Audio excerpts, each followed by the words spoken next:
Welcome to Empowered by AI, the podcast for women entrepreneurs ready to harness AI to take their businesses to the next level. I'm your host, Michelle Muncie Silva, founder of Innovative AI Studios. You may have left corporate life to start this entrepreneurial journey, but you don't have to go it alone. Here, you'll find a supportive community of like-minded women and an invaluable thought partner each week, as my guests and I share actionable insights you can use right away. So let's dive in together.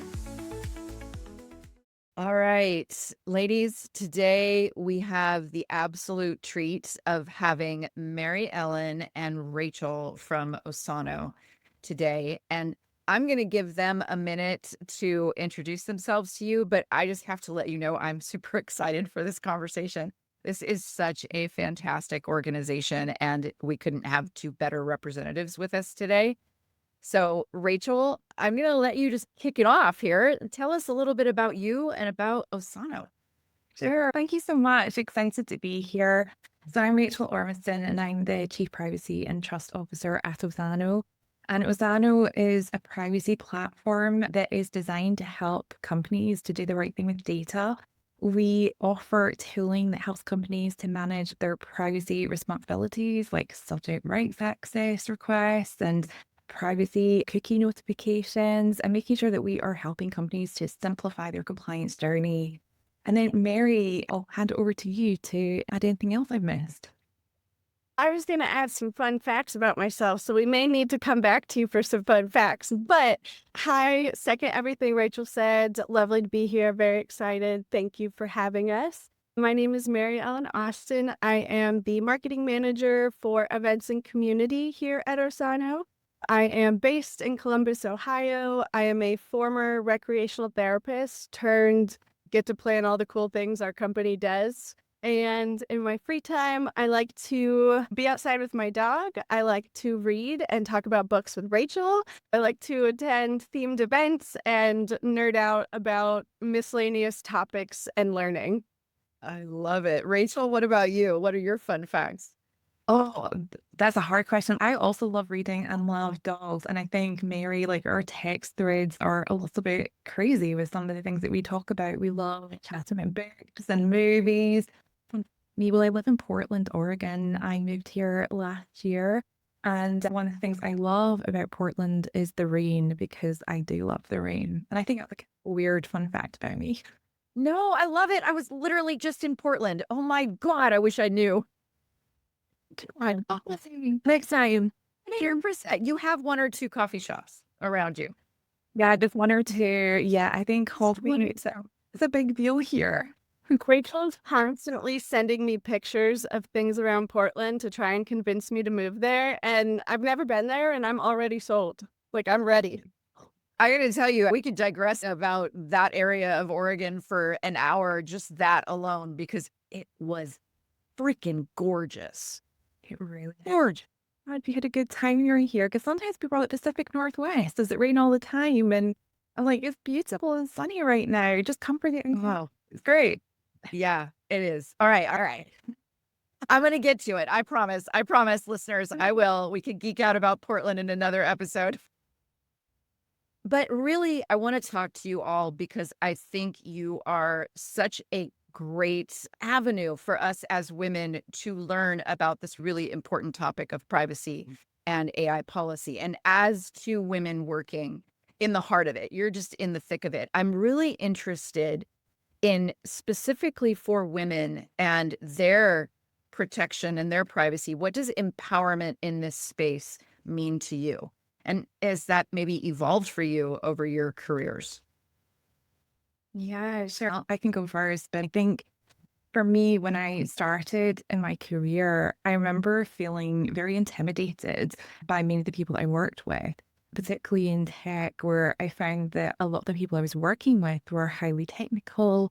It was very male dominated. And for me, like being empowered was really being able to get to a conversation about being able to do something or say something and being given permission.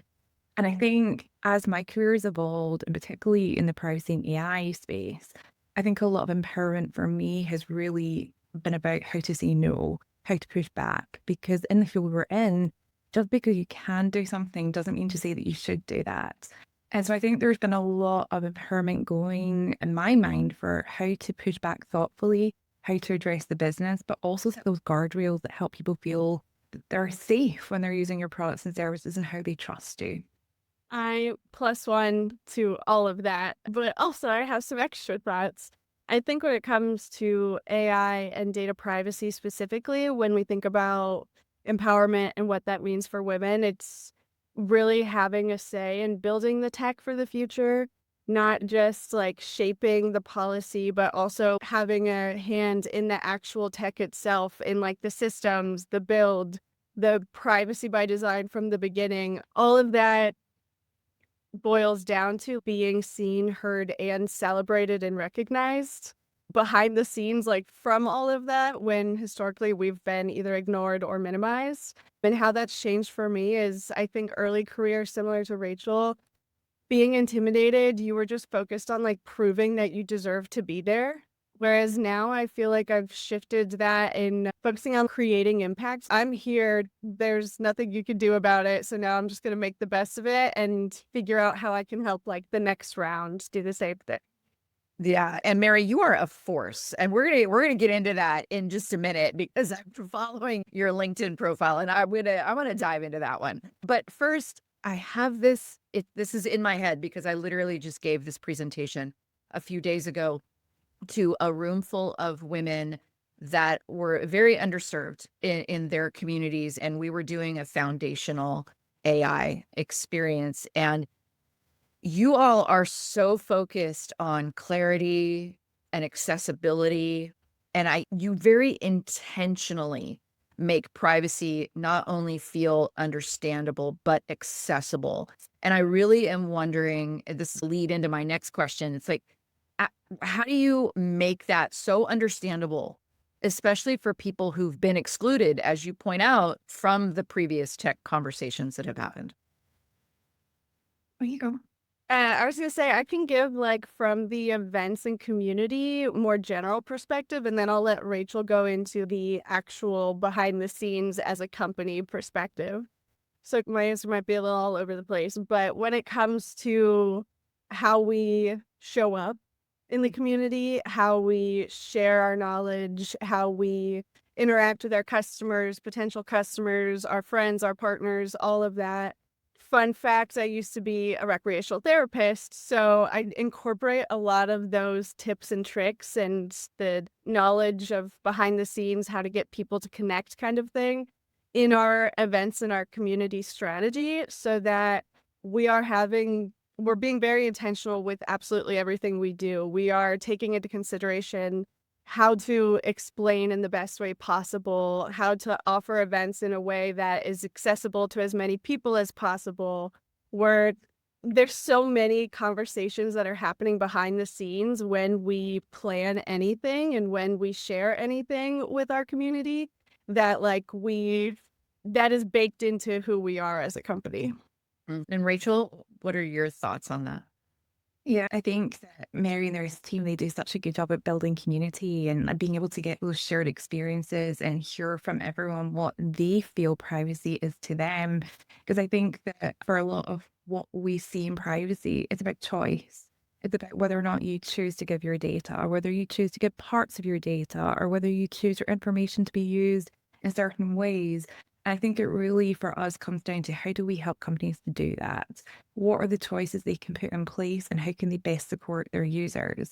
Because I think that for a lot of us, privacy is something we're all familiar with. We're all using apps, we're all using services, and we all have those icky feelings when we're using something and it doesn't feel great. And we go to our friends and say, how do I do that? And so we really want to make sure that we're helping to think that through. And then coupled with Mary, thinking about how do we promote the things that people can do when they do want to make those choices? Can they exercise their privacy rights? Can they delete that? Or can they do something different? Just helping to bring awareness coupled with those design choices. And I love that you alluded to that trusting your gut instinct, because that I keep thinking about this presentation that I just gave, and the questions that the women were asking. You could tell they were like, something didn't feel right to them. They're like, wait, okay, so how much information should we share because we were focused on learning how to prompt. And we talked about giving context. And I loved that the first question is, okay, wait, how much context? Yeah. That is such a great question. And I'm really interested in how you would respond to that. Like, what do you feel women need to know right now about how their data is collected, how it's used? Can I say sometimes exploited, to say the least? What power do they have to flip the script on that? Yeah, I mean, I think there's so much vulnerability in when we dig our data. And I think particularly as women, we know that it can be used in different ways, like from very ordinary apps that are fertility apps or period trackers. And we might not necessarily think about how that data is being used long term. And we know that it's providing us with a service that's invaluable to us. And then maybe we find out that later on something has changed or a company's been bought, or maybe like that changes how we feel about a company at that time. I think a lot of us we have to understand that we can get our data back. We can have that data deleted. We can delete our accounts and we can talk about it as a community and share those experiences. Because I think that a lot of companies that they want to be proactive, they do want that feedback so they can make their services better. And I think, Mary, we had that event about AI and talking about dating apps. And we heard that people were feeling very nervous about using data apps or dating apps because they're opening themselves up to something else. When you're going on to make that emotional connection, you're exposing yourself to an additional layer of vulnerability. And that again impacts, I think, a lot of people who are feeling vulnerable. So yeah, that's just something that I've been thinking about. Mary, what about you? I have so many thoughts about all of this. A couple things I want to say real quick before I forget. Something that relates to this, but also to your previous question of just how we involve and how we try to be as welcoming and accessible as possible. We also, as a company, you have to understand, like, we nerd out and yap about privacy and topics like this all the time. I am asking my friends, like, at brunch, what their tech habits are and what information they're giving AI and how they're using it. Like, we are nosy, we listen, we do all of those things because then it's my job to take the privacy knowledge and the news that our amazing team and the tech we're building at Osano to be that bridge of connecting it to the why of like why and how it matters to the everyday person. The other point I want to make real quick is to understand for women to understand what power they have with their data. Immediate first step you can take is to go listen to, I'm going to do a quick plug for a recent podcast episode with Carrie Goldberg. Absolutely incredible, badass lawyer. She's taking down big tech, fighting for victims of digital harassment, stalking, all sorts of things. She's incredible, amazing. Highly recommend her book also, but you can listen to her podcast episode with Arlo, our co-founder. Rachel already mentioned submitting a subject rights request. I think that's a great option if you feel a company is doing something sketchy with your data and you don't know exactly how or what information they have on you or how they got it. You can submit one on their website, or at least you should be able to if they're doing what they're supposed to be doing. And also take a minute, maybe pause before you try a new tool or download a new app and sign up for yet another thing. Read through their privacy policy, maybe check out what data they're collecting, how they're using it, who it's going to. Like, ever since working at Asano, I have found myself doing those things in the wild, like just on my off time, not during work hours, checking out how different companies, what they're doing with my data. That's a great habit to start having to take control and power over your data. Yeah. And I think making that public to people is so valuable because I'm guilty of this. I'm sure I'm not alone, but I feel like I'm confessing to a priest right now. So just bear with me. Now my hand's up because of the AI tool. But will agree to terms and policies and just click the box. I'm not reading that. I'm busy. Give me what I'm signing up for. That is exactly what they're expecting everyone to do. And we want to help communicate to people. You don't have to do that. You have control over what you share. We can hold companies accountable. We can tell them that they have to tell us what they're doing with their data. Like, we have the ability to do that. Yeah.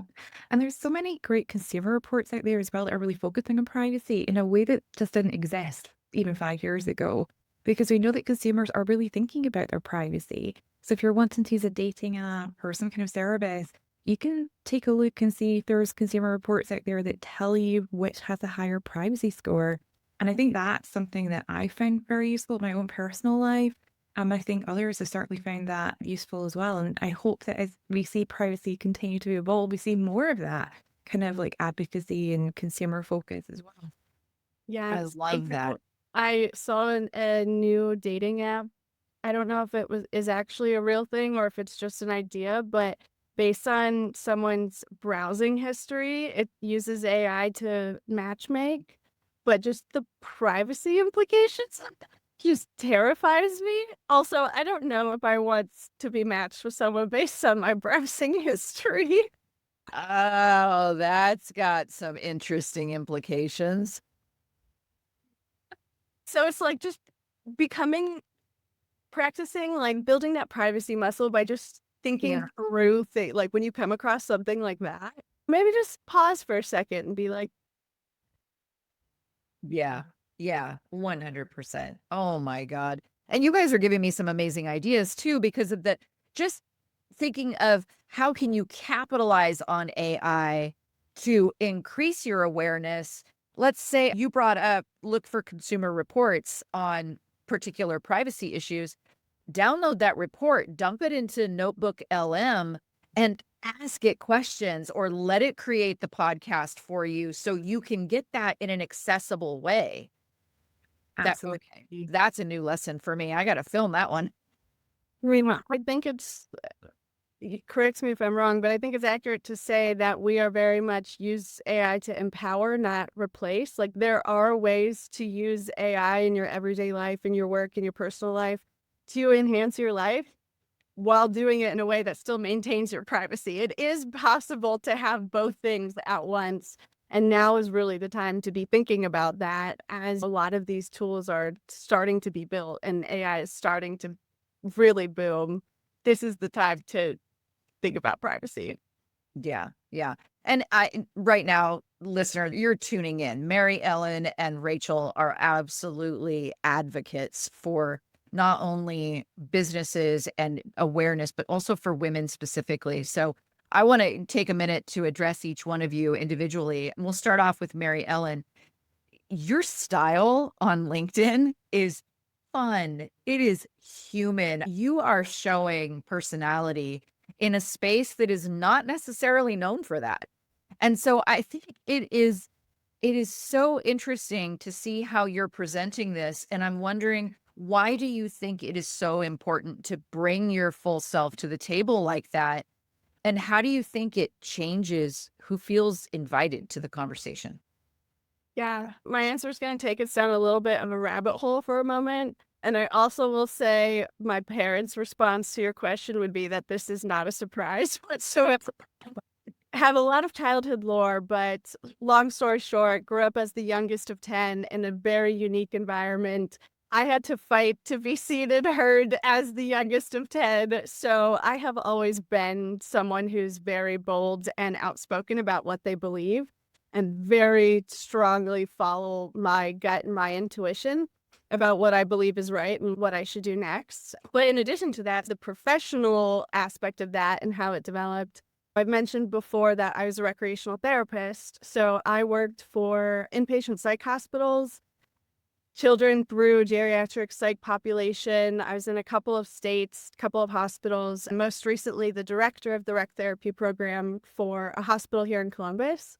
So that plus the childhood lore plus all other random professional experiences taught me a lot about people and different kinds of people. And I've had a lot of moments of like very vulnerable patients sharing the worst things that have ever happened to them, the best things that have ever happened to them, facilitating group therapy that was absolutely awful and ended in complete disasters, and also facilitating group therapy where like you can feel the healing and the emotion in the room. Everything went perfectly. Everyone was in flow.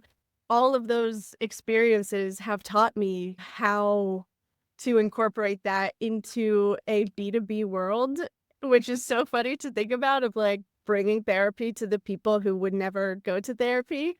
That has really taught me like we're all weird and we're all making it up, and it's okay at the end of the day. Like we're all just tippy tapping on the computer. So if I can show my weird first and show like, hey, you can be who you want to be, when we like start to bring that full person who we are and show that true person, that's when we'll actually truly connect with people. That's when we'll find the right businesses, the right partners, the right jobs, the right everything to work on together. So that's really how I tried to live my life. And I think by doing that, it helps other people feel more welcome and more empowered to do the same thing, thus opening the door for more people to join the room where decisions are being made of let's break down those barriers. At the end of the day, we're all people trying to figure it out. Very So, much so. very long-winded answer. No, mischief managed. That makes sense to me. Now that I know the story, I got you. Yeah. And Rachel, I want to hand this over to you for a minute because your work in global policy puts you at the center of shaping how data laws are impacting people. I know Mary talked to this is human first. And so I'm wondering, what are you seeing globally that's giving you hope right now about the future of privacy rights for women and underrepresented groups?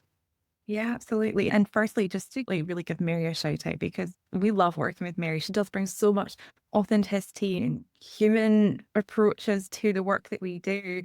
And I think that honestly, this is partly why I think the work that we're doing is just so valuable. We can really help see how privacy has evolved from just this regulatory topic that the boring people in the back room used to think about, to something that people talk about over dinner. We talk about it over our coffee chats. Other people are talking about it as well. And I think that what really gives me a lot of hope for the future is that we are having these conversations because this topic matters to each of us.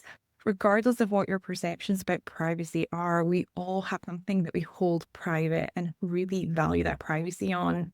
It could be our health information, it could be our salary information, it could be the information we put into our browser history and hope it doesn't become a dating app later on.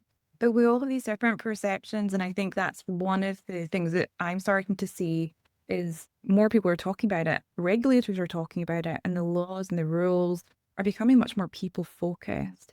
And that can be really excited for us being able to continue to advocate for vulnerable communities that will need that support later because we're having these conversations now and we just need to keep doing that.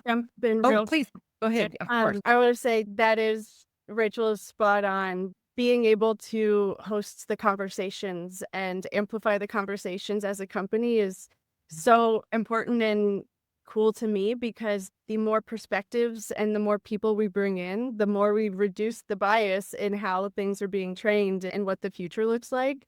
And also, I've been holding myself back. I wanted to fangirl shout out Rachel too because she's one of the most impressive people I've ever met. That is welcome. You can fangirl anytime you want.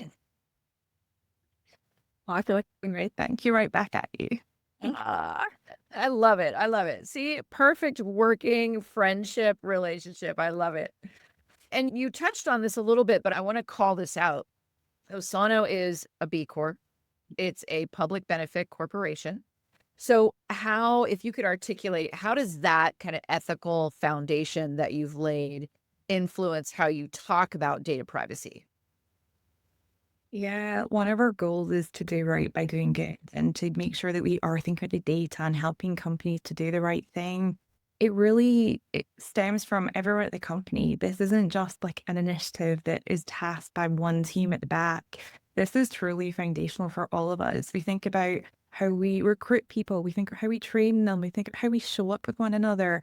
I think really being kind, being respectful, being thoughtful, it's part of our DNA. And that really comes across in the work that we do, where we're trying to make sure that our products are thoughtful and intentional, where we're sharing information that is respectful and has an opinion, but is also open to other feedback. So really for us, part of our DNA truly. And I think, Mary, we see that in like the events we host and the things that we're doing online. Like we really want to be authentic and show up as our best selves.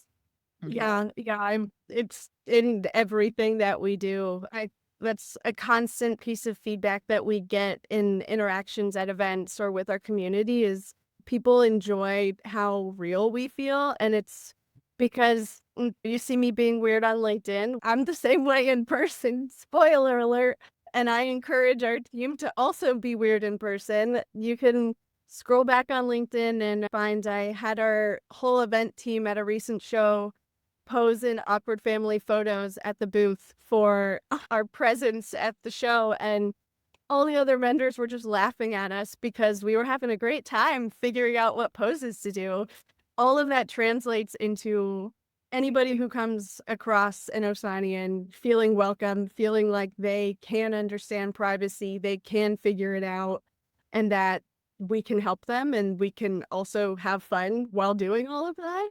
And of course, everything I mentioned earlier, making sure our events are accessible, making sure we're sharing timely, relevant, unbiased information, working with responsible partners, being sustainable with our swag, all of those things of like, truly at the end of the day, are we doing the right thing, both in our own individual jobs, but also as a company? Yeah. Okay, now I have a goal I want us to, at the end of this episode, do awkward family photo pose. We're chatting. Yes. So, Pose it out that way. facts for you. Rachel and I are currently on a plan for world domination, and we frequently have wild ideas and fancy Friday brainstorming, and things like this are exactly what we brainstorm. Making awkward family photos a thing. Yeah. Okay, it's officially a thing. We'll wrap up the episode with that moment. I claim this. That's perfect. Love it. 1 minute. All right. Now I want to bring us down from the fun high for a second, because I would be remiss if I did not call out the fact that right now I would say the broligarchy is clamoring, and it because I'm old. Like, I remember the Cold War. I lived through that. I graduated high school, the wall fell, right? That was my environment. And this feels like we are entering an AI arms race, to be quite honest with you. So I'm wondering, from where you sit, what's the biggest privacy red flag that you think a lot of women aren't seeing but need to? I have an opinion that I'll let Rachel give, probably a more educated opinion. My opinion, major red flag is blindly giving any and all information to any and all AI tool you come across just because it sounds cool once, and then maybe the onboarding includes all of your menstrual history, your birth chart, your whatever, because you think it's going to be this awesome tool that's going to magically transform your life. Let's maybe slow down for a second before we just give everything to anyone.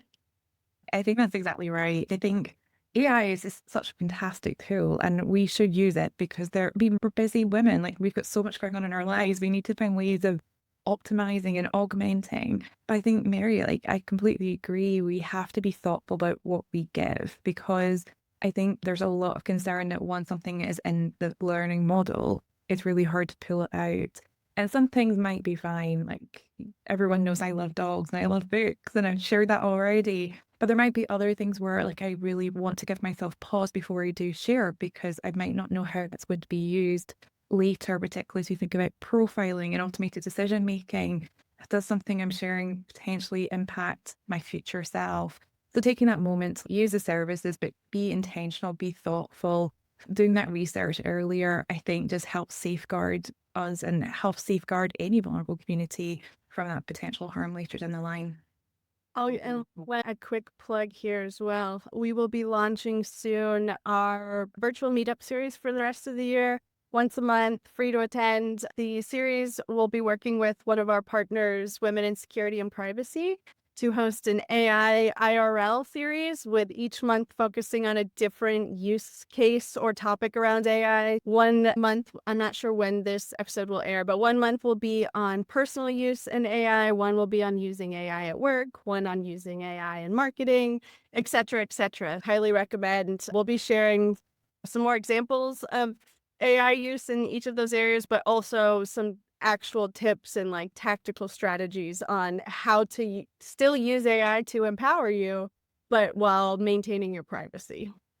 Ooh, I got to get in on that. So you're going to send me the dates for those Yes, because, I will yeah, send you that info. Definitely. absolutely awesome. And we're going to have to publish that maybe in the show notes too to help people out, at least to get connected to the system. That's way, even if they've joined the episode after it's occurred, they can connect with you and find out about future work like that. Yes, we host lots of events. We'll be doing lots of stuff in person in the next few months and year, all the fun things. So we'd love to have anybody. I love it. I love it. And let's ask one final question. I'm gonna ask you to imagine an ideal, right? If you could redefine the narrative around privacy and it was inclusive and it was values driven, what do you think that would sound like? And what do you hope the women listening take away from this conversation today? Yeah. Like for me, like I think privacy is just such an inherently values driven thing. So for one person, privacy means one thing, and for another, it means something completely different. But I think that the real kind of rule I would have is just try and put yourself in the position of someone else. It's a good rule of thumb for so many things. But when it comes to privacy, think about your consumer experience, think about your users, what are their expectations? And I think so much of what companies can do and what people can do when it comes to privacy really just comes from taking that perspective. How does someone feel? Are they going to have the ick factor? And I think that helps them be compliant. It helps them do the right thing. It helps them build trust. And ultimately, I think just helps us build the society that we want, using the technology in the way that we'd expect it to. Yeah. I'll say I agree. I think women especially we have such a unique perspective and such potential right now to bring to the tech world. To your question earlier of fighting that tech bro mindset and culture, like we have the opportunity to assert our data rights and to have control over our data and how it's used and exercise our privacy rights. We have the potential to reshape how the tech industry treats us. We have that opportunity right now. And I think the biggest takeaway I would like people to ask themselves is take a look, especially if you're a solopreneur working for a growing company, expect anything. Take a look at what you're currently doing, what data you're collecting on people. If you would want your data used that way, or your mom's or your best friends, if you wouldn't want if you wouldn't want your data collected that way and used in a certain way, chances are you shouldn't be doing it either. So that's one step you can take today. I love it. I love it. Ladies, this has been not just informative, but just damn fun. Thank you for hanging out with me and for doing this. And I so appreciate your time. Absolutely. This has been so fun. I feel like we are just getting started. We could talk for hours. Michelle, you're amazing. We were so impressed with you. I'm so excited to see everything with She Leads AI Academy and to do more with you and learn from you. So thank you. Plus one on that. Thank you so much for having it. This has been, as Mary said, like I feel like we are just getting started. Like we could chat for hours on this. So thank you for giving us a chance to talk about all these things, and yeah, just amazing all the work that you're doing. So wonderful. Oh, thank you. And thank you for being with us, because we're all the better for hanging out with you. So thank you so much. Thank you for tuning in to Empowered by AI. If today's episode sparked ideas, don't wait. Follow the link in the show notes to visit innovativeaistudio.com and download your free resource, created to help you put today's insights into practice. Be sure to subscribe so you don't miss out on future episodes packed with more tips, tools, and inspiring stories. Until next time, stay empowered and keep innovating.